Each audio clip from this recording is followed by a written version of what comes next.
Bom dia, boa tarde, boa noite, porque somos internacionais. Seu AVCB tá em dia? Tá tudo certo com o laudo do Corpo de Bombeiros? Se você já me viu em outros momentos na internet com este extintor de incêndio, provavelmente você sabe quem está comigo aqui hoje no Sorrindo no Caos. Eu sou a Ana Tomazelli, esse é um podcast, como você já sabe, mas se está chegando aqui pela primeira vez, vou explicar rapidamente. Esse é um podcast em que eu converso com homens sobre assuntos diversos, variados, mas principalmente sobre o mercado de trabalho e as questões de gênero, marcadores sociais, étnico-raciais e como é que eles estão vendo tudo que está acontecendo a partir do topo da pirâmide e vão contar pra gente um pouco das visões e dos desafios, porque o homem também enfrenta desafios, mas principalmente que tipo de compromisso eles estão dispostos a assumir. E também porque eu tenho a sensação de que chega uma hora que a minha voz vira a professora do Charlie Brown, para a maioria dos homens que escutam. E a voz deles continua funcionando. Longe de mim ficar contra homem ou nada disso. Quem conhece meu trabalho sabe que eu concilio o masculino o tempo inteiro.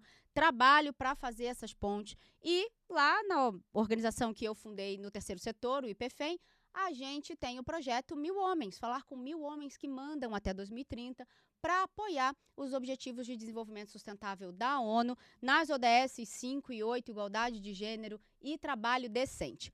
Vou falar pelo meu olhar, com os meus olhos, como eu vejo ele, e daqui a pouco você vai saber quem é. Bom, para mim, ele é um cara que... eu também ganhei, depois que eu virei a mocinha do RH, que viralizou na internet.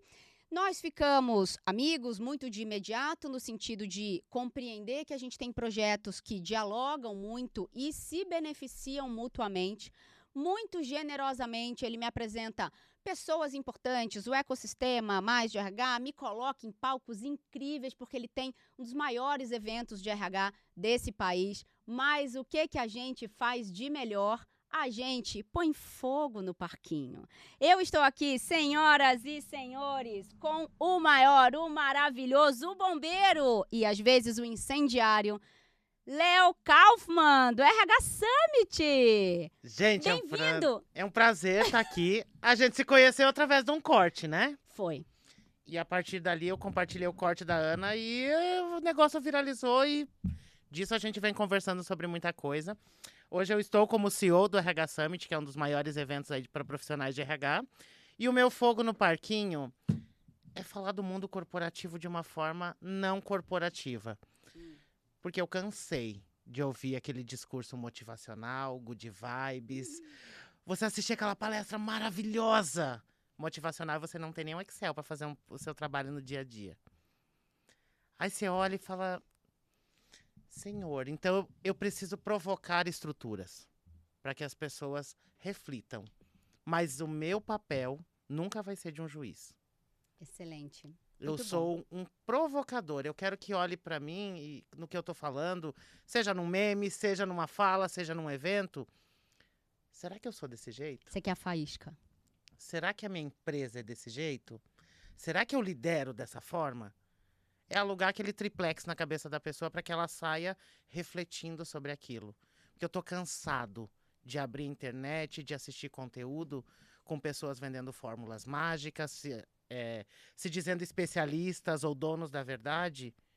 Alguns deles a gente sabe que, né, igual aquele mentor de carreira que nem carreira teve, tem muita gente na internet que é desse jeito. Então, é sobre provocar que as pessoas reflitam sobre temas de gestão de pessoas, sobre liderança, sobre o mundo que a gente vive, sobre diversidade. E como eu ouvi um pouquinho da tua gravação anterior, há momentos que a gente vai errar e vai aprender.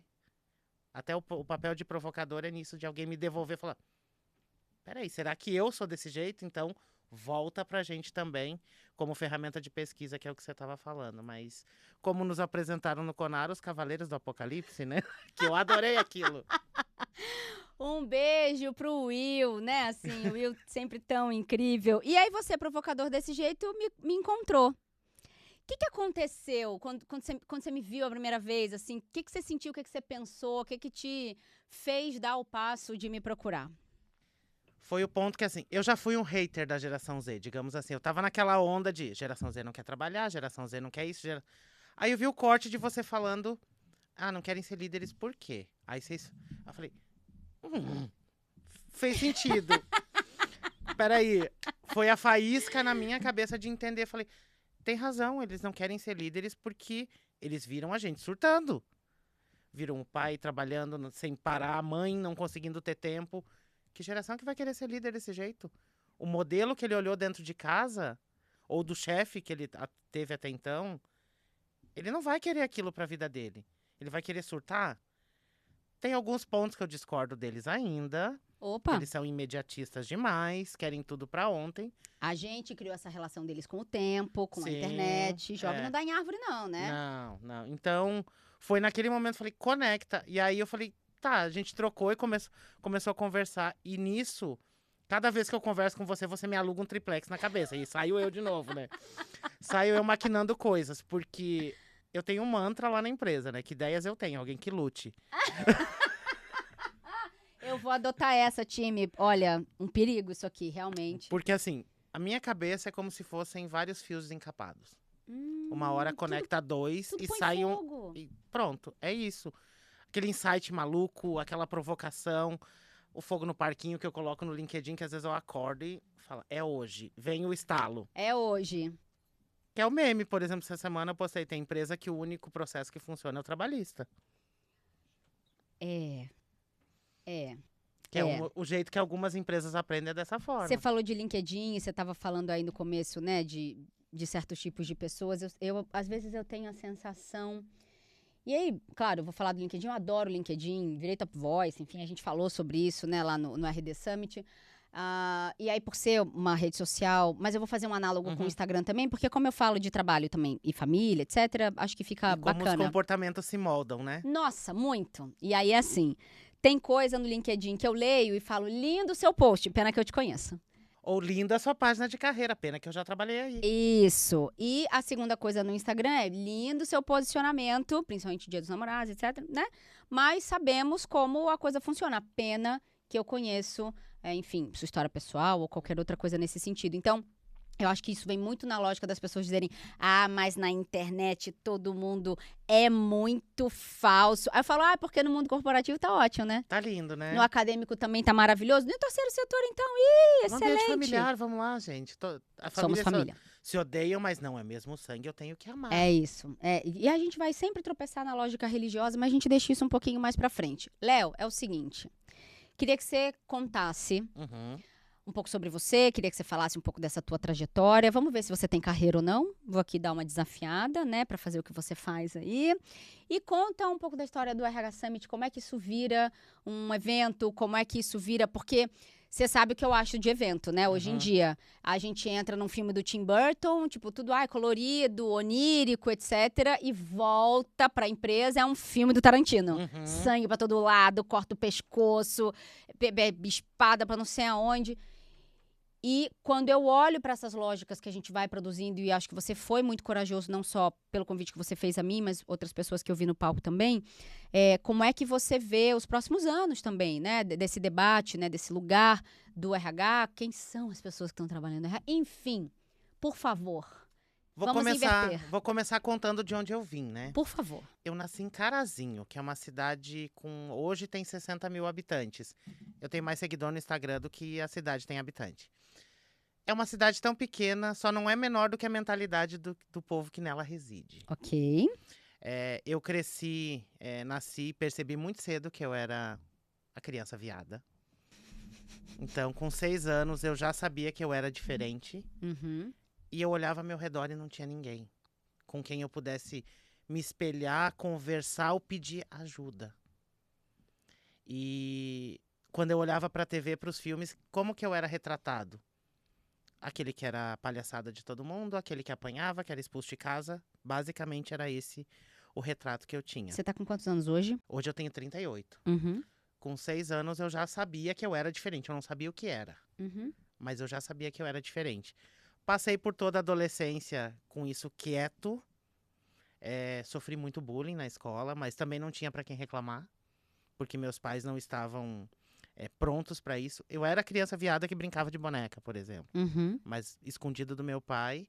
E aqui eu quero fazer um parênteses muito importante da minha mãe, porque a minha mãe, na simplicidade dela, tentou entender da melhor forma possível e a minha mãe me deu uma Barbie pra eu brincar, na simplicidade dela. Uma pessoa que estudou até a 4ª série. E mais pra frente eu vou puxar uma questão de preconceito, pra mim é questão de caráter, não questão de ignorância. Uhum. Enfim, passou-se o tempo. Com 12 anos, qual que era a forma mais bonita de ser o orgulho pra minha família, não ter que casar e não ter que ter filhos? Eu fui pro seminário. Eu fiquei 8 meses num seminário em Porto Alegre. E eu só voltei de lá porque a minha mãe foi lá e fez um escândalo, porque eu tinha quebrado o rosto, que eu caí um tombo e eu quebrei o osso do rosto. Voltei, beleza, passaram-se os anos e eu fui pro exército. Chegou a temida época do exército, que todo ser humano masculino tem aí essa época. E o meu pai tem um amigo general. E eu falei, pai, conversa com ele, né? Me tira dessa, pelo amor de Deus. Até hoje eu não perguntei pro meu pai, mas eu acho que ele fez o contrário. Tipo, vai pro exército pra virar homem. Mal sabia ele que o exército ia me salvar. Porque eu saio de uma cidade de 60 mil habitantes e vou pra Santa Maria, uma cidade que já tinha seus 250 mil habitantes. E lá eu percebi que tinham pessoas iguais a mim. E aí foi onde eu tomei a coragem de... Eu não gosto muito do termo me assumir. Uhum. Eu prefiro me revelar ou algum outro termo, porque assumir parece que é algo errado. Aí passei por todo o processo da família, problemas e tal, tudo mais. Mas foi o exército que me salvou. Porque se eu tivesse continuado naquela cidade, hoje eu imagino que talvez eu nem estivesse vivo. Porque crescer nessa realidade foi muito difícil. Mas corta aí esses tempos. Fui para Florianópolis, trabalhei no call center, atormentando o povo lá, ligando para vender e tal. Treinei as pessoas e depois aí, por questões de não concordar mais com a visão da empresa, eu decidi sair depois de 8 anos. Porque eu não era mais o perfil que eles queriam. Vem aqui na minha câmera, por favor. Vamos todo mundo combinar, fazer um combinado de que a gente não vai mais falar sobre perfil? Assim, nenhuma empresa, combina, você que está assistindo aqui a gente, que é do ecossistema aí do RH Summit, nenhuma empresa nunca mais vai falar para nenhum profissional que você está indo embora porque não é do perfil. O que é o perfil, gente? Do que a gente está falando? Naquele caso, Ana, porque assim, tinham muitos amigos do dono trabalhando na empresa. Aham. As amizades superavam as necessidades da empresa. Então eu não era mesmo o perfil. Não, perfeito. Só que a questão é, a gente tem essa carta, esse coringa de não é o perfil. Não tem mais o fit cultural. Pra tudo. Agora é o fit cultural. É isso. É bonitinho. Isso, mas é pra tudo, justifica qualquer coisa. Isso aconteceu de eu perceber no momento que eu estava dando treinamento numa sala para um time de supervisão, falando sobre resultado para todos, que a empresa trabalhava de resultado para todos. E na sala do lado estava rolando um voto de cabresto, onde os superintendentes obrigaram todos os líderes a descer para concordar com um acordo não vantajoso para os colaboradores com o sindicato. Naquele momento eu falei, eu estou mentindo, quem está me assistindo sabe que eu estou mentindo, então meu trabalho não tem mais valor aqui. E foi onde eu falei, tentei uns 15 dias, sabe quando você tenta? Uhum. E aí eu falei, não, eu quero... Lá tinha a política de desligamento positivo, que eles te mandavam embora com todo o direito e tal. Tá bom. Você cumprindo. Pedi pro meu chefe, ele me enrolou durante um mês. E aí foi onde eu falei assim, tá, antes de eu sair de férias. Se eu voltar de férias e meu desligamento estiver na minha mesa, eu estou saindo porque eu quero fazer outra coisa. Se eu voltar e o meu desligamento não estiver na minha mesa, eu vou contar o real motivo que eu estou saindo. Eu era o 39º mais antigo da empresa, numa empresa de 12 mil funcionários. Uau. Então, se eu falasse... Fogo no parquinho. Fogo no parquinho. Não ia ter extintor que desse conta dessa fala. Enfim, aí corta quando o RH Summit chega na minha vida, eu ainda como um ser humano comercial, que eu vendia patrocínios do Transformação Digital. Só que como eu fui de treinamento, chegou o RH e falei, aqui, isso aqui eu entendo. Só que até então, eu nos bastidores, bem no mantra de ideias eu tenho, alguém que lute para fazer. Dando pitaco, era outra pessoa que apresentava o evento, numa outra pegada e tal. Em 2021, ela decidiu sair do projeto. Queria fazer outras coisas da vida e tal. E o projeto ficou órfão. durante um tempinho, eu fiquei nos bastidores com outra pessoa apresentando. Tem um dia que eu falei, tá, eu vou pra frente da câmera. Vamos ver o que vai dar. A primeira vez foi um desastre. Você tem isso? É porque, assim, as outras pessoas que sempre apresentaram eram jornalistas. Aquela coisa mais... Não. Eu não sou jornalista. Eu não sou sério, primeira coisa. O exército não conseguiu me deixar sério, gente. Você acha que a internet vai conseguir? Quem são vocês na fila do pão? E aí eu comecei aos pouquinhos, ainda tendo algumas podas ou ouvindo alguns feedbacks de nenhuma marca vai querer trabalhar com você assim, porque você não pode falar desse jeito. E eu fui enfrentando e muitas das coisas eu fui direcionando para o meu LinkedIn, que já que não posso fazer na frente da câmera, eu vou fazer onde é meu. E até ouvi uma célebre frase, você não é tão relevante quanto você imagina. Isso foi um feedback que eu recebi. E aí, mas naquele momento eu assumi o desafio de pegar o RH Summit pelo, digamos, pegar ele no colo. E eu assumi comigo que eu ia transformar ele no maior projeto da empresa. E aí foi assim, de brigar com Deus e todo mundo, briga no grupo da empresa e um monte de coisa, mas é uma coisa que eu até escrevi um tempo atrás. O propósito virou uma coisa que está sendo vendido, que você tem que ter um propósito. Eu vou anotar aqui pra gente entrar nisso daqui a pouco. Eu tô achando você muito calma ainda, tá? Quem tá assistindo a gente, calma. Assim. Daqui a pouco tá subindo a labareda aqui. Era isso que eu ia falar, é fogo a lenha. É fogão a lenha, né? E eu assumi, até escrevi sobre isso, que propósito tá sendo uma coisa que tá sendo vendida. Ana, você tem que ter um propósito, você tem que descobrir seu propósito. Faça mentoria comigo que você vai descobrir seu propósito. Eu fui descobrir meu propósito de vida, eu já tinha 35 anos. Quando eu comecei a trabalhar, a carreira que eu tenho hoje nem existia. Não era nem sonhada por mim. Então, às vezes vai demorar um tempinho para você descobrir. E vai mudar também. Talvez daqui 5 anos eu tenha outro propósito. Mas existe o propósito do RH Summit, que eu corroboro com ele, é um propósito que eu escrevi, que é impactar a vida e a carreira das pessoas. Porque para mim não existe isso de eu impacto só a carreira ou só a vida. Então, que eu melhorando a vida de um profissional de RH, ele vai ter uma ascensão profissional e financeira, ou seja, vou melhorar a vida, as condições de vida dessa pessoa. E o meu propósito, Léo, é ser a referência que eu não tive. Uau! Quando eu era criança. E deixar esse mundo um pouquinho melhor do que quando eu cheguei aqui. E esses dias eu chorei no meio do shopping, inclusive. Que uma mãe me parou e falou assim, eu acompanho o que você posta, as coisas que você faz e tem me ajudado muito a lidar com o meu filho, que por mais que ele não tenha ainda se revelado, ele é como você, foi a forma que ela conseguiu se expressar. Eu falei, então, eu estou conseguindo ser uma referência para alguém abrir essa discussão no meio da minha família. Que assim, vamos lá, interior do Rio Grande do Sul. Meu pai era caminhoneiro, nasceu no interior e descendente de alemães. Estudou até a 4ª série.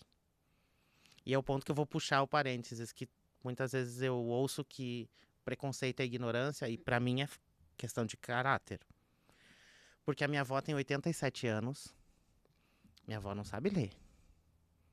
Quando a avó conheceu meu marido, ela falou, vem aqui, meu neto. Ou seja, enquanto eu tenho pessoas com mestrado, doutorado, que tratam mal, olham torto, e que não me contratariam por eu ser um homem gay. Uau.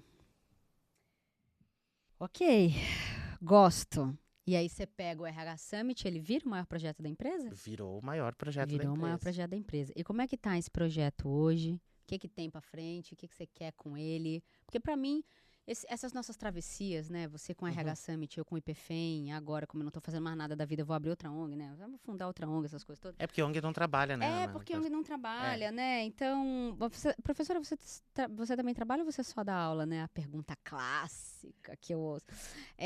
Não, você só arruma confusão na internet. Isso, eu fico, sei lá, sendo influencer, trainee de blogueira. Para mim, eu olho para esses nossos projetos e eles são grandes travessias. E para mim, eles são como pessoas mesmo, né? Que acompanham a gente, enfim, de muitas formas.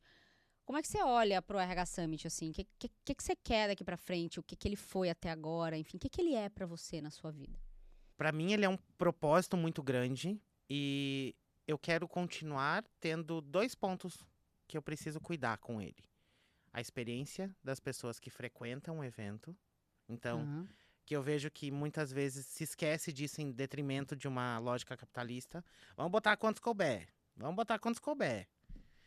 E o outro ponto, eu quero continuar tratando do presente do trabalho. Eu vejo muita gente falando, ai, porque o futuro, ai, porque daqui 5 anos, ou como o famoso Banco Laranja, que somos feitos de futuro. E o presente, quem é que tá olhando? Esse profissional que tá me assistindo, para quem eu desenhei o conteúdo, o que ele precisa fazer quando ele sai do evento? Ele precisa de inspiração, de motivação, ele precisa assistir uma palestra super impactante que vai... Tá, mas ele chegou na empresa e aí? Ele tem ferramentas? E eu quero cada vez mais conversar também fora do RH. Eu preciso conversar com a outra parte, porque o RH sozinho não está conseguindo em pontos, porque a gente precisa melhorar em discurso, capacidade, entender mais o que está fazendo, para conseguir chegar na linguagem dessa outra tribo, que é a tribo que manda. Então é nesse ponto. E é engraçado que agora eu lembrei de 2 feedbacks que eu recebi. Do RH Summit. O primeiro, que eu não devia ser tão acessível. Porque eu terminava os conteúdos e eu descia do palco sassaricar no meio do povo. Eu quero conversar com as pessoas, saber se está fazendo sentido. E uma pessoa me diz, não, você tem que se esconder, tem que ser inacessível. Eu não sou assim, desculpa. E o segundo ponto é que eu tava de tênis e com a camiseta igual do staff do evento. Ah, não, porque o mestre de cerimônias, o CEO do evento não pode se vestir assim. Eu falei, mas não é isso que a gente está querendo? Que as lideranças estejam próximas das pessoas que executam? E aí o RH me criticando sobre isso? Falei, eu vou continuar da forma que eu sou. Fazendo meme, brincando, porque esse é o meu jeito. E se eu for me encaixotar naquilo que esperam, não vai dar certo, vai se tornar um processo doloroso. E como eu disse uma certa vez, todo mundo pede que você pense fora da caixa. Mas o primeiro pezinho que você bota fora da caixa, alguém te soca de volta lá dentro. Cortam seu pé, amado. Se você não puxa de volta, você vira o RH do Schrödinger. Você não sabe se você tá lá dentro morto ou vivo da caixa. E é isso, assim, acho que assim, é tratar do que precisa ser feito, não do que é o sonho de ser feito. Como a gente fala muitas vezes a felicidade no trabalho. Ai, eu anotei! Que, assim, Laís, calma, Laís, minha advogada. Laís, você tá aí. O extintor surgiu quando eu perguntei pra Ana Conta, o que ela achava do Chief Happiness Officer. Isso gerou um buzz gigantesco, muita gente contra, muita gente a favor, quebra pau na internet. A gente pega a pipoquinha e fica lá, né, só vendo o comportamento das pessoas. Surgiu uma live depois que a gente fez com a Renata Rivetti para discutir alguns pontos. Mas eu acho que é um termo que ainda fica... Quando fala felicidade no trabalho, eu imagino os ursinhos carinhosos. Com a barriguinha assim. E maravilhosamente alguém escreveu nos comentários, quando eu falei sobre isso, que até os ursinhos carinhosos tinham problema para resolver. Muito! Então, Muitos. Você que é uma criança aí, um jovem que não sabe do que a gente tá falando, joga no Google, ursinhos carinhosos. Um monte de ursinho assim coloridinho com a barriguinha que sai um negocinho. Vou te corrigir numa coisa, que O essa quê? geração não vai mais no Google, amiga. Vai onde? No TikTok? TikTok. Mas tem ursinho carinhoso no TikTok? Eu não... Tem tudo no TikTok. Mentira. Tem tudo que você quiser no TikTok. Então vai no TikTok, vai em qualquer lugar que você queira e pesquisa ursinho carinhoso. Pesquisa e estuda, faz favor, né? A gente tá falando muito bem de jovem, agora a gente quer falar um pouco mal de jovem também, pra botar um pouco de fogo nesse parquinho.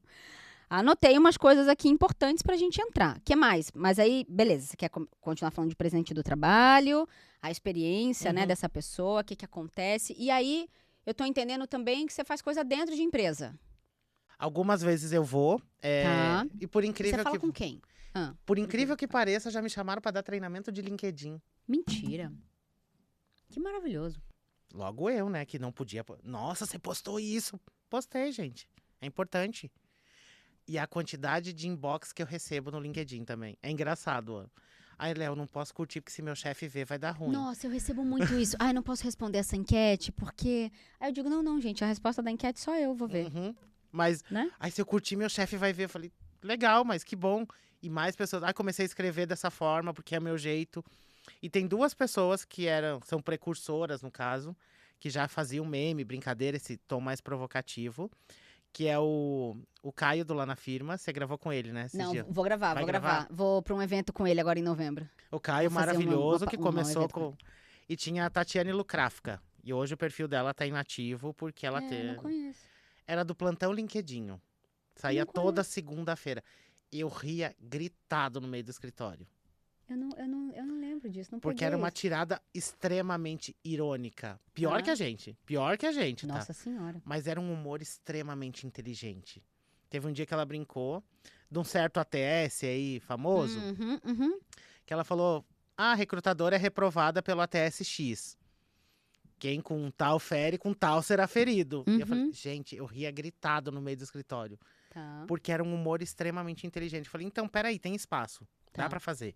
E aí fui indo, fui crescendo e tudo mais.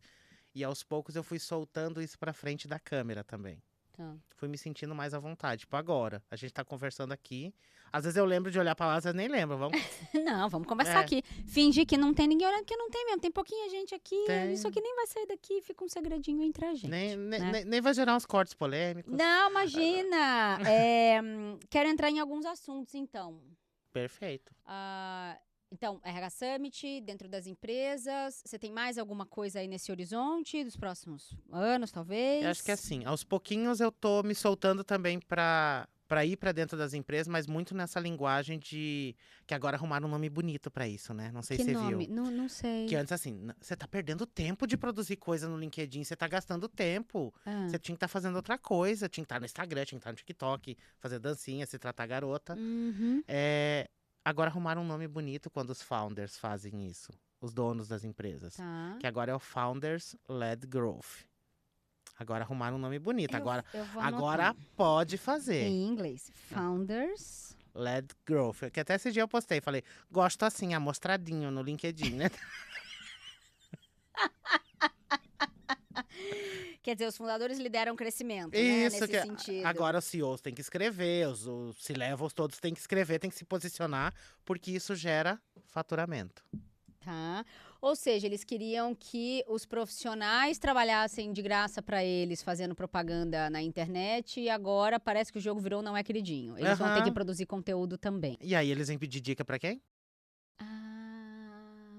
Entendi. Aí você pode, por exemplo, treinar esses founders. Founders. Ok, excelente. Quem é que mais te critica? Quem mais me critica, acho que são os C-levels que têm aquela visão, ou C-levels e profissionais de uma forma geral, Tá bom. que tem aquela visão mais engessada do mundo. Tá. Que é aquela coisa mais... Não, você tem que se comportar assim no LinkedIn, que nem... Até eu brinquei, que existe o sommelier de conteúdo, né? A pessoa não produz porra nenhuma de conteúdo. Não escreve um bom dia que seja. Mas você posta alguma coisa. Isso daqui não é Instagram, isso da LinkedIn tá virando Facebook. Não é aquela pessoa que tava vendo a Olimpíada, assim, sentada, comendo uma batata, falando assim, não treinou o suficiente, olha lá como foi ruim a performance. Gente! Tá cheio. Até um dia eu brinquei que os pré-requisitos é não produzir conteúdo nenhum, sólida experiência em caçar treta no post alheio. Meu Deus, Leonardo. Mas é assim, ó, se você olhar, tem uma galera que fala, tá. Eu ia perguntar nessas críticas que você tá fazendo, eu ia falar assim, mas é uma crítica construtiva de quem nunca construiu nada? Essa era a primeira pergunta. Mas eu lembrei do que você me falou agora no último evento que a gente se encontrou. Que eu falei, não sei o quê, pô, virei top voice e tal. Aí você olhou pra mim e falou assim, você tudo bem, o problema é quando vira top voice sem escrever nada, sem falar nada que preste. Você tudo bem, você tá ótima, merece mesmo. Temos aí alguns, né? Temos aí alguns que falam, você fala, você é top voice. Oi?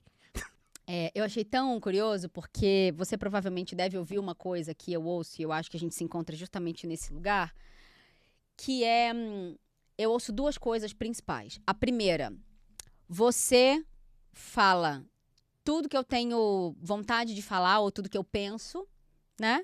Ou tudo que eu sei que muita gente tem vontade de falar. E a outra coisa que eu ouço muito é, nossa, você deu nome pra uma coisa que eu nem não conseguia nomear, mas eu sentia. Uhum. Porque eu sinto esse impacto quando eu começo a conversar com as pessoas e fazer, né, as palestras em formato de conversa, etc. A cara delas e o corpo delas e como eu fico parecendo uma noiva no final, porque elas fazem fila para me agradecer. E aí você fala, mas gente, se tá todo mundo achando a mesma coisa, por que que a gente tá jogando o jogo do contente? Uhum. Por que que a gente ainda joga o jogo do... Por que que a gente ainda joga o jogo do contente, Léo? O que que você acha? É porque, assim, nem todo mundo pode chutar o balde. Que nem fala assim, você tá num emprego tóxico, você tem que sair. Tá? Você pode? Todo mundo pode? Não dá pra virar a chave de uma hora pra outra. Eu não pude. Da mesma forma, teve uma pessoa lá da minha cidade que veio falar comigo quando eu tava lá esses dias. Léo, porque eu quero fazer outra coisa no RH e aqui eu não consigo. Eu falei, talvez tá na hora de você ir embora. Tem lugar, tem batalhas que às vezes não vale a pena. Isso. É isso. E você falou de evento. Eu palestrei num evento que era no teatro e é maravilhoso. Porque você enxerga todo mundo, né? É muito legal. E foi muito engraçado que, assim, 3 das perguntas que tinham vindo da plateia, a mediadora até olhou pra mim e falou, você tá lendo mente? Eu falei, aí eu fico muito feliz, porque é quando a ideia maluca daqui tá fazendo sentido pra quem tá me ouvindo. Então não é um discurso vazio. Não, e tá vivo, né? A gente trabalha muito com o que tá vivo. E eu tenho dito que pra me contratar tem que ter coragem. Pra me convidar tem que ter coragem. A coragem de parar de jogar esse jogo do contente, de ter as conversas difíceis que a gente precisa ter, mesmo que seja pra dizer, isso aqui eu não consigo fazer nada agora. E tem um adendo que você falou sobre o Top Voice que eu gostaria de citar aqui. Por favor. Que é o ponto que, assim, tanto o Top Voice quanto o ranking de não sei o que lá, ou a lista de não sei quem. Tem um hate gigantesco quando sai qualquer coisa dessa, seja o Top Voice, as listas ou os rankings. Será que o problema é a lista, o ranking ou o selo, ou o problema é que você não está com ele?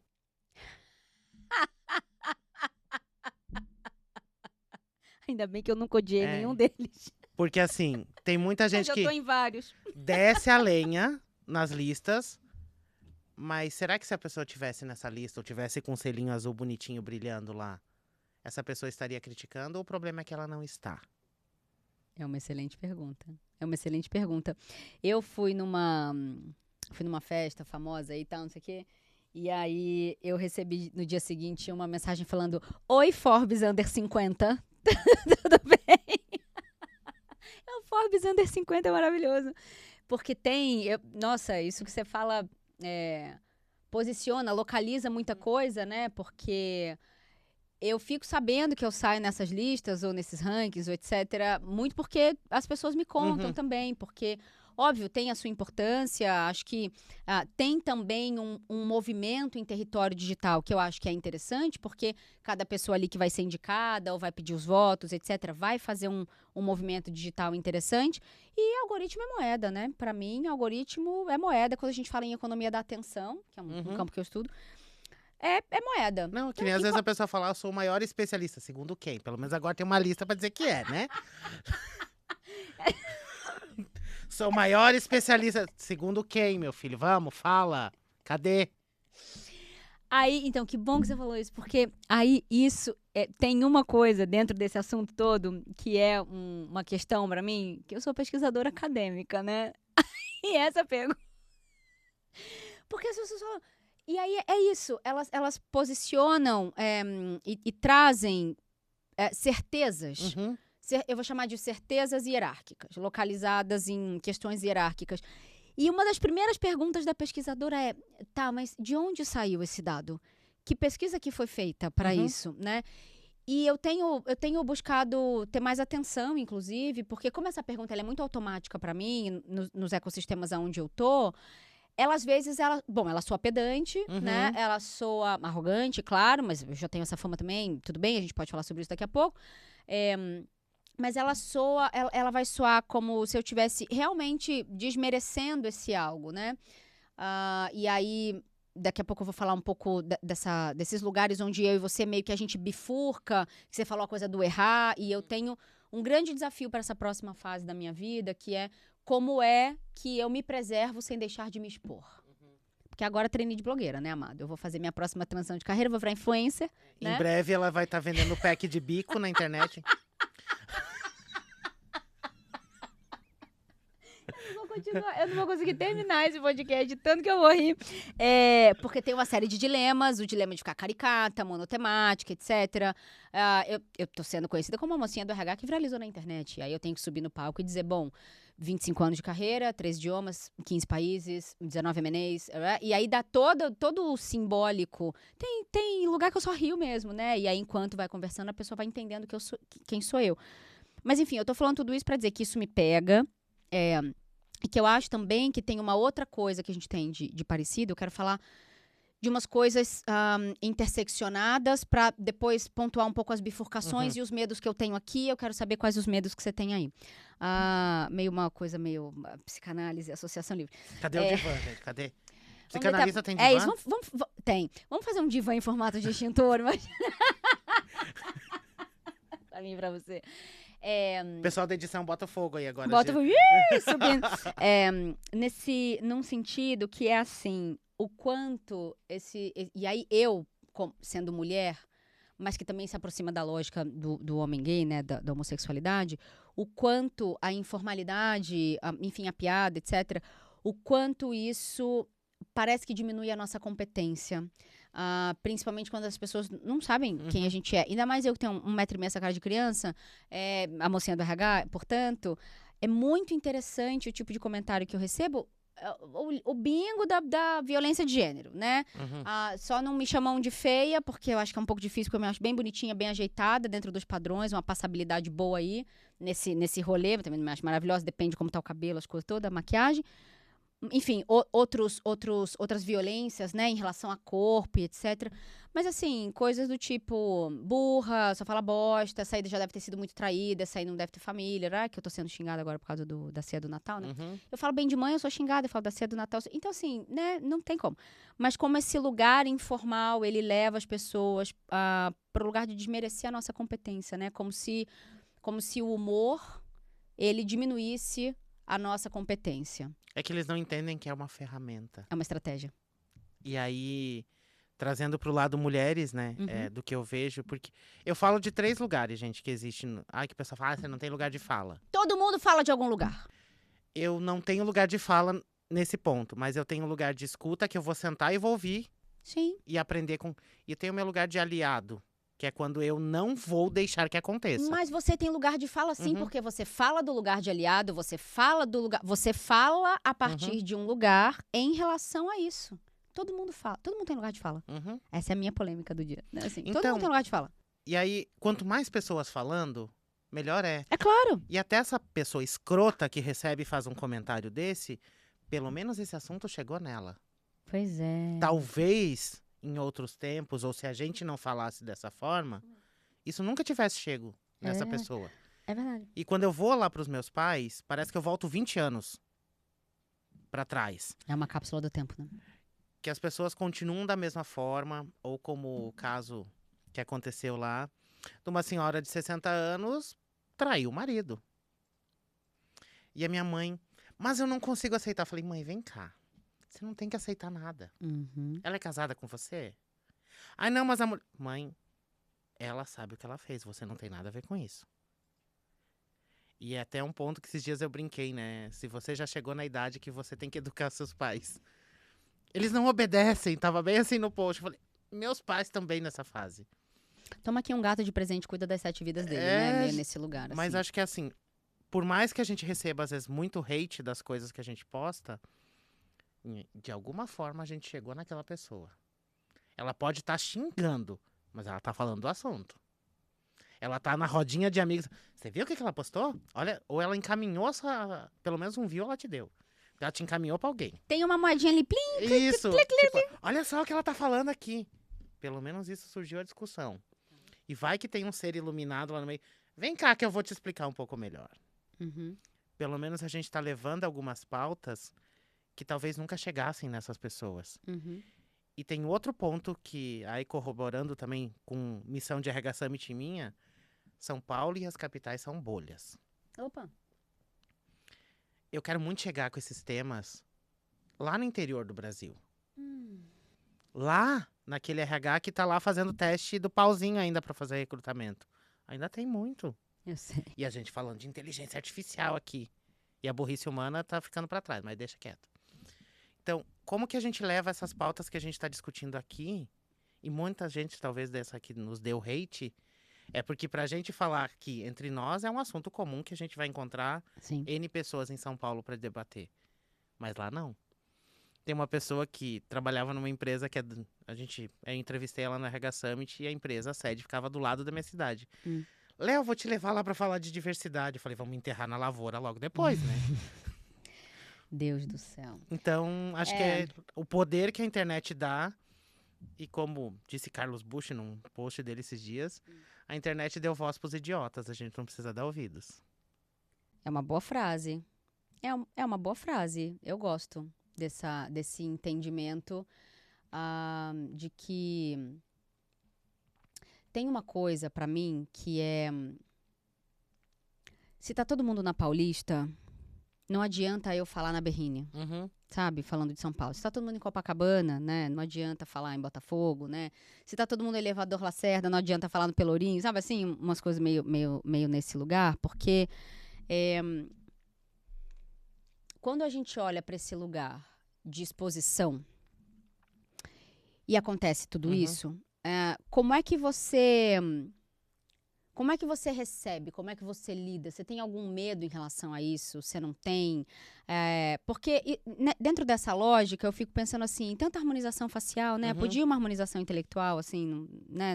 Na interação e tudo mais, mas a gente fez uma transição digital sem se alfabetizar funcional, né? Então tem uma questão, especificamente de Brasil, assim, eu acho que é uma mazela do mundo, mas especificamente de Brasil nesse sentido, que é esse lugar, esse território. Para mim a internet é um território, né, com várias portas diferentes que você abre, e que cada lugar vai te pedir uma postura, a tal da postura diferente, etc. Então é como se a gente fosse mais autorizado a ser mais informal no Instagram, que é meio um Guarujá da vida, está lá com um óculos meio espelhado, e no LinkedIn é meio chegamos no escritório, e aí precisamos ter ali aquela postura um pouco mais profissional, enfim, e assim por diante. E daí eu queria entender um pouco como é que você lida, porque apesar das nossas intersecções todas, você tem um lugar de antagonizar pessoas físicas diretamente, né? Eu olho pra você assim e falo, meu Deus do céu, a pessoa não tem medo do perigo, tem noção do perigo. O quanto você vai pro embate em relação a pessoas físicas, né? Nomeando pessoas, se posicionando diante de acontecimentos e nomeando pessoas. E eu antagonizo estruturas e conceitos e pego aquilo, e também a lógica da pesquisadora acadêmica, tá? E nessa lógica da pesquisa, tudo é insumo, tudo é informação. Então eu pego aquilo, primeiro, tem também uma outra diferença entre nós, que é o timing da reação. Acho que você tem a coisa do jornalista, né, que... É o furo. Era isso que eu ia falar, uma expressão péssima de dar o furo, né? Assim, eu não queria falar, mas eu sou jornalista, eu posso, entendeu? Eu não queria, né? Porque fica uma coisa infame aqui, enfim. Mas é isso, né? Da coisa do timing, de falar em cima, no calor da coisa, etc. Que tem, pra mim, sua função, sua questão. E eu sempre fui desse lugar de... Não, peraí. Deixa eu olhar o todo. Deixa eu puxar, olhar o todo, esperar um tempo... E aí eu vou me debruçar sobre isso e eu vou produzir um algo sobre isso, né? Junto uma coisa com outra, com essa teoria, assim, assado, não sei o quê. Eu tô em outro lugar que não é melhor e não é pior, não tem hierarquia. A gente tá falando de hierarquia, né? Não tem hierarquia. Eu queria entender um pouco, a gente estava falando de estratégia, queria entender um pouco que estratégia é essa, o que tem de bom e de ruim nela pra você. Porque pra mim, por exemplo, virando trainee de blogueira... se eu não entrar no calor da coisa, eu perco o timing de algumas coisas. Entende? Então tem uma lógica mercadológica do rolê digital que, se eu não for alguém capaz de me posicionar no calor das coisas, e eu sou, né? Eu perco um pedaço da história. E aí eu fico meio pra trás. Eu vou discordar de você. Bora. Ótimo. Excelente. Eu gosto desse papel. Muitas vezes, assim, a galera fala, não, você tem que preparar seu calendário editorial. Eu não tenho calendário editorial. Eu também não. Eu olho e falo assim, veio a ideia, é agora. Tá. Vi uma matéria, por exemplo, a declaração da CHRO do Spotify. que vira, tipo, foi numa sexta de tarde que todo mundo fala que é o pior dia pra postar no LinkedIn. Postei e fui fazer um negócio. Quando eu voltei, o negócio tava fervendo. O post tem 60 mil likes hoje. Uau. Eu quis postar porque eu achei interessante a declaração dela e tudo mais. Mas eu sou como você é pesquisadora, nesse caso eu me vejo como ratinho de laboratório. Tipo, eu taco fogo e você fica observando pra ver a reação. Tipo, peraí, a reação. Você põe a banana do lado esquerdo, a banana do lado direito, uma delas dá choque, aí você vê quem é que vai em cada lugar. E você tá olhando, tipo, vamos ver, o que o povo tá falando? Peraí, agora. Aí você então eu vem. vou começar a pesquisar os seus posts. É isso, você vem com uma visão que é a que eu não tenho. Você tem uma visão acadêmica e muito mais macro. Isso. Eu trago uma visão muito mais de atingir, ou seja... Vamos fazer esses... Você é meio o Dr. House. É isso. Amado. É isso, acho que é um ponto... Boa. E essas pessoas se complementam. Sim. Mas por isso que a gente pode fazer mais É. coisas junto. É isso, sabe? Tipo, vem um ali mais incendiário, e quando é uma situação um pouco mais tensa, eu tenho uma regra, né? Que eu cito crime, mas não bandido. Tá A bom. não ser que seja uma questão mais tensa, que eu precise nomear alguém. Tá bom. Que aí, quando é uma situação mais tensa, eu vou nomear sim, porque eu acho que aí eu não tô mais no meu papel de provocador. Eu tô no papel mesmo de expor aquela situação causada por aquela pessoa. Tá bom. Então, essa é a mudança. E sobre o medo da internet, teve um dia que eu compartilhei um vídeo da Erika Hilton. Eu devo ter tido 1% do hate do que ela recebe. E foi muito pesado. Imagino. Muito, muito, muito pesado. Se eu recebesse, acho que isso diariamente... Primeiro que eu não teria estômago pra estar onde ela tá. Aí eu pensei, falei assim, nossa, eu tô recebendo uma gota do que ela recebe todo dia. E assim, aí assumindo literalmente o papel de privilégio também. Sim. Posso ser um homem gay, mas sou um homem ainda. Opa, com passabilidade branca, meu amado. Exatamente. O quê? Então, Você de boca fechada, ninguém diz. então, não é mesmo? O problema é abrir a boca. Passando aqui, ó. Ih, liso, liso. E foi muito engraçado, Ana, até trazendo o paralelo do meu casamento, que a gente postou no Instagram Lembro. e LinkedIn. Lembro.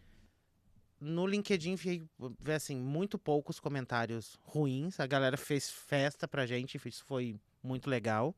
No Instagram veio algumas coisas e eu resolvi apagar. Falei, eu não vou discutir com essas pessoas. Essa pessoa não vai estragar o momento feliz que eu tô vivendo. Porque aquele Léo de 6 anos nem imaginava casar. Que me dera casar com os meus pais assinando de testemunha e a minha prima como celebrante. Então as pessoas não vão estragar esse momento. Não vão. O que o Léo de 6 anos quer?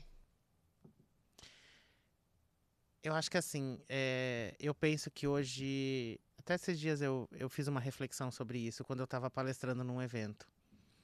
Que o Leonardo, que é a criança, ficaria muito orgulhoso do que o Léo tem feito hoje. Porque eu tinha medo de falar em público, tinha medo de escrever algumas coisas, dar muito a minha opinião. E hoje, assim, não tenho problema nenhum. Então, mas o que eu conservo do Léo é o lado divertido. Que eu sempre fui uma pessoa extremamente divertida. Tanto que o meu chefe no exército falava assim, você é um ótimo militar. Você é um ótimo profissional, mas você é um péssimo militar. Por que será, né? Por que será, né? Então... E eu adoro contar na palestra, né? Tipo, eu já fui militar do exército, eu só vejo a cara do povo. Oi! E eu fiquei 3 anos, gente. Não foi só o ano obrigatório, eu fiquei 3 anos. É o equivalente de eu contar que eu fui dançarina de axé na Bahia. Então, vou ver. Oi! Hã? Oi, como assim? Peraí. Então, acho que a nossa existência prova pra muita gente que é possível mudar e é possível ir pra algum lugar diferente de onde ela tá. Esse RH que hoje precisa se transformar, e longe das buzzwords, que é outra coisa que eu tenho... eu sou RH estratégico. Vamos fazer um meme É. daquela mulher com o baigol? Porque assim, vamos lá. Aí todo mundo virou RH estratégico. Todo mundo é RH estratégico. Ou, por exemplo, agora, ninguém mais é RH. Agora eu sou do time de people. Aí eu sou gente de gestão, sou GG agora. Falei, gente, a sua empresa mudou a forma de tratar as pessoas? O RH tem voz na discussão? Então você é um DP ainda. Pior ainda, voltou um passo para trás. Porque eu também defendo, e eu já discuti isso com algumas pessoas, que o RH tende a morrer, colabora com o que você disse. Porque assim, a gente tem um monte de RH, que é DP, na verdade, departamento pessoal, antes que o pessoal da internet pense besteira. Departamento pessoal, se vestindo de RH, e agora tem um novo termo bonitinho, que é o business partner. Ah, mas modelo do Urich da década de 90. Nunca vi funcionar em lugar nenhum. Todo mundo agora pode ver. Você olha lá, HRBP. Tá todo mundo HRBP. Como que calcula uma rescisão? Oi? Então, é o ponto que eu falo, assim, a gente precisa voltar muito para trás e aprender a lógica das coisas, o porquê que eu tô fazendo e qual o objetivo. Tá todo mundo muito focado no como. Se você entrar num grupo de RH no WhatsApp, por exemplo, assim, ó, pelo menos uma vez por dia vai brotar alguém. Alguém tem alguma planilha de indicadores aí que possa compartilhar? Alguém tem um estudo de remuneração de cargos e salários? Tipo, gente, beleza você compartilhar, mas quem tá recebendo sabe julgar se aquilo funciona pra realidade dela ou não? Pois é. Pra gente endereçar aí esse final, contra a minha vontade, eu gostaria de dizer, porque eu que não sou besta nem nada, não ia falar umas coisas, mas eu acho que esse gancho de agora é importante. E o quanto eu olho pra frente e eu realmente vejo a gente junto, né?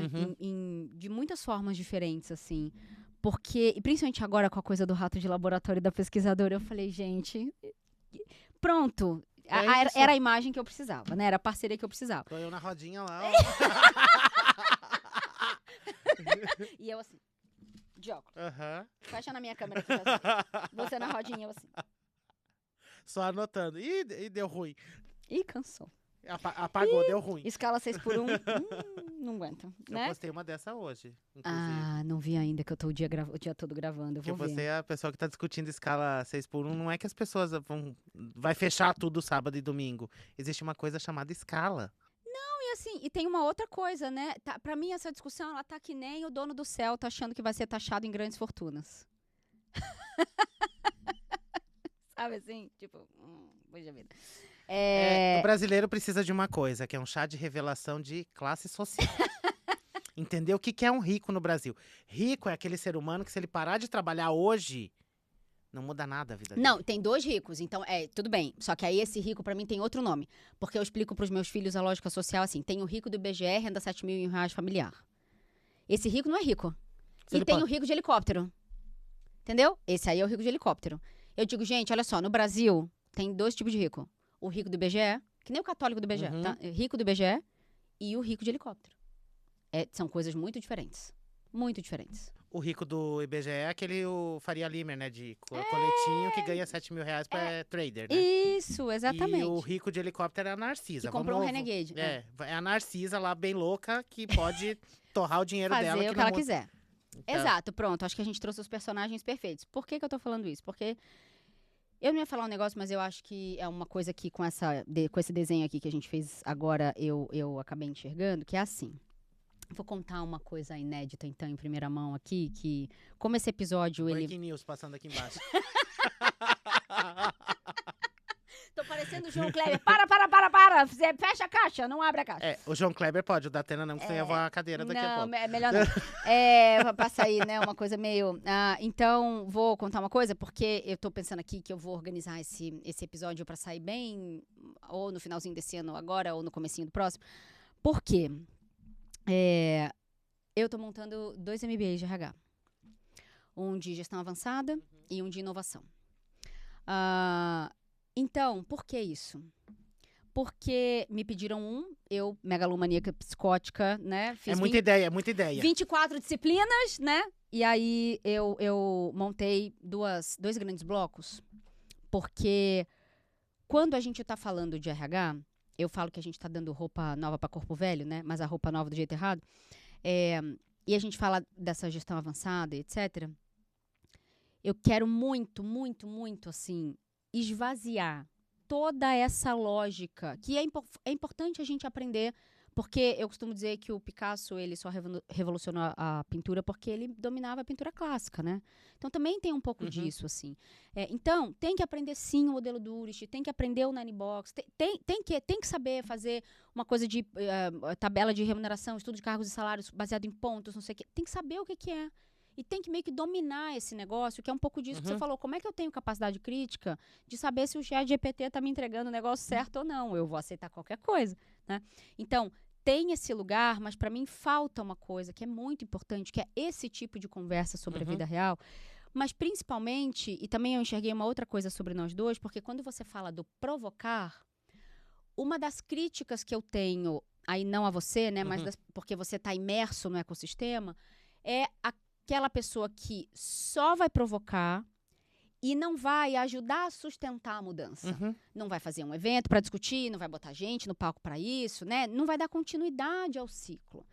E aí tem uma coisa que é, tá bom, a gente tá rindo, mas a gente tá fazendo o quê? Essa é uma preocupação que eu tenho, porque se deixar também eu fico assim, como eu tenho... Labareda. Como eu tenho domínio da pintura clássica, eu tenho medo de ficar vendo quem vai arrumar a Mona Lisa e faz errado, e vai lá, ela tá fazendo errado. Eu também fico muito atenta em relação a isso, como uma virginiana crítica tradicional, não é mesmo? Tipo Homer Simpson, a culpa é minha, eu vou botar em quem eu quiser, vou botar no signo, foda-se. E aí eu enxergo uma outra coisa também, que é o quanto nesses produtos um pouco mais acadêmicos da coisa, que é o meu lance, o quanto a gente tem espaço para desafiar lógicas vigentes. Inclusive, eu falei um negócio um dia que achei que até ia ser cancelado. O quê? Que a maioria dos nossos profissionais de RH hoje são oriundos de psicologia. Psicologia, isso. Psicologia tem cadeira de negócio? Não tem, em lugar nenhum. O RH precisa falar de negócio, então o isso. acadêmico precisa... É isso. Então, a gente entra justamente nesse lugar, trazendo para a mesa, e aí teve uma aula que eu gravei, inclusive, que eu falava muito disso, né, do perfil histórico desse profissional de RH, dessas construções religiosas desse feminino que acolhe, que entende de gente, que tudo suporta e etc. Então, como eu sou cientista da religião, eu vou juntando todas as coisas, né? RH com diversidade, com religião, com saúde mental e etc. E o quanto a gente precisa falar a língua, jogar o jogo nesses lugares, nesses territórios oficiais, formais e etc. Sem jogar... Tipo, o bebê com a água do banho fora, água do banho com o bebê junto, sabe assim? Fora. Não é sobre isso, mas é sobre se fazer uma pergunta que é: se tudo isso que a gente tem feito nos últimos 30 anos fosse bom, a gente não tava na merda que tá. Então, eu saí da lógica de discutir com qualquer pessoa, que você sabe que eu não quero convencer ninguém, mas eu coloco as pessoas para pensar nesse lugar, assim, se o que a gente faz realmente funcionasse, a gente estaria com os índices de saúde mental que a gente tá? A gente estaria com o volume de fofoca que a gente tem, porque fofoca é um assunto excelente pra gente falar. Então, tô aqui contando isso porque eu acho de verdade, e quero reforçar até... Eu sei que eu já te fiz esse convite, mas tô fazendo aqui em público pra garantir que você vai dizer o sim, eu tenho gravado, né? Uma coisa meio... o quanto esses lugares, me parece que, então... Eu entro com um lugar formal da lógica do capital, porque eu sou sempre a Cota Faria Lima do rolê, né? Que eu tô sempre... Hoje não, que eu tô de chinelo e meia, mas eu tô sempre com um sapatinho Eu filmei, inclusive, daqui a pouco eu vou postar. Exatamente. E o quanto você aporta também esse lugar, porque, por exemplo, hoje eu me dei conta de uma coisa. Você falou assim, tem um termo novo pra isso, conhece? Tem um termo novo pra isso, conhece? Tem um termo novo pra isso, conhece? E eu fui pensando assim, meu Deus, como eu estou desatualizada! Mas, ao mesmo tempo, eu pensei, meu Deus, que bom que eu tenho ele. Então, que lugares são esses também que, se eu não sei, eu tenho o telefone de quem sabe?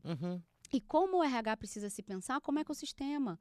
Como precisa sair também só do intramuros e ter letramento social? Porque é isso, né? Não vai mudar. Em janeiro eu quero fazer uma pesquisa, Ana, até dando um spoiler. Eu quero entender quem é o profissional de RH hoje. Vamos fazer junto? Vamos. Inclusive, tem uma algo de pesquisa, pesquisar, porque eu quero entender assim, qual que é a visão que eu tenho hoje.